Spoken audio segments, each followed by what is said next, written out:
Okay, Sir R. Jason, 51 meters, 1 inch plate po para sa inyo, sa inyong bagong upgrade na laruan. Okay, firing,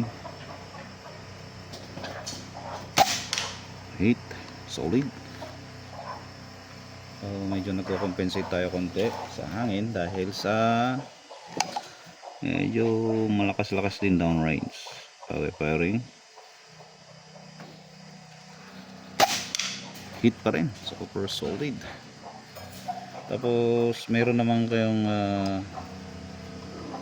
sariling scoop later on. Okay, I hope matuturuan namin kayo paano i-zero. Oh, solid, sakit.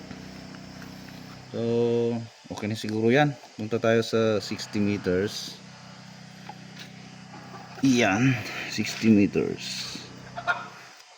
Then parallax tayo konti. Yan, try natin dito. So pinakagilid kung tatama, kasi ito na lang ang may white. Firing,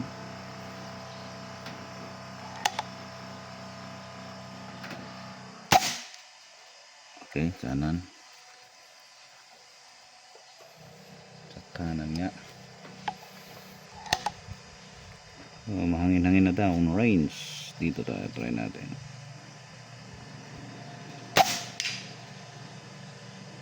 Ayun, so buha natin yung kanyang point of impact.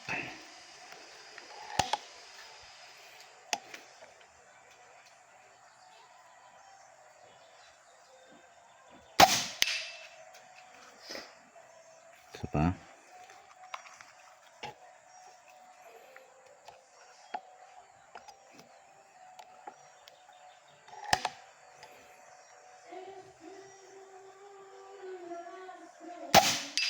So dun nga, ganda ng groupings, halos dun lahat. Okay, subukan na natin sa maliit.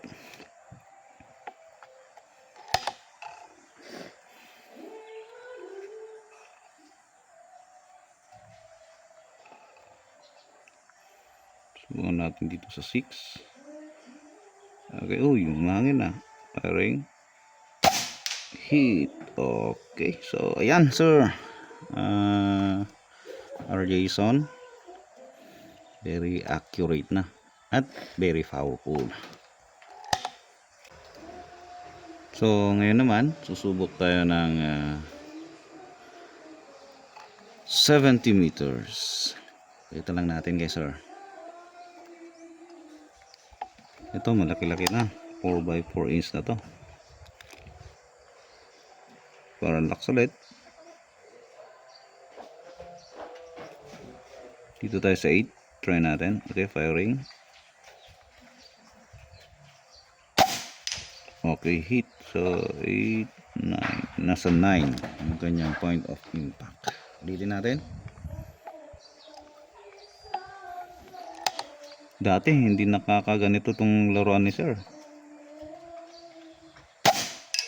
Okay, so yan, malakas na sa downrange, pero malakas na yung hangin, pero natatamaan pa rin natin. Okay,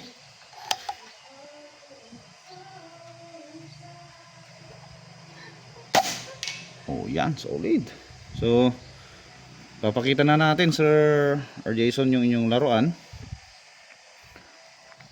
Ayan, sulit lang. Ayan. Okay, ayan na sir. Very powerful na po. Nakita ko yung muzzle velocity na, pero ginawa kong 949 fps. Pwede po ninyong ibaba to 930, 920. Okay lang, gusto pa rin ng barrel, mag-groupings pa rin po siya. Unresized Astro po yung gamit ko. What if more kung rini-resize natin? So ayan, straight from the box. Minsan nakakakuha tayo ng pangit na image, pangit na tulad ng mga ganyan. So okay lang. So ayan sir, papasama na lang kita ng isang box para may reference ka pag order na tayo kay Sir Chris. Ayan, okay. So padala na natin at mag-enjoy na si sir sa kanilang hunting site. Thank you!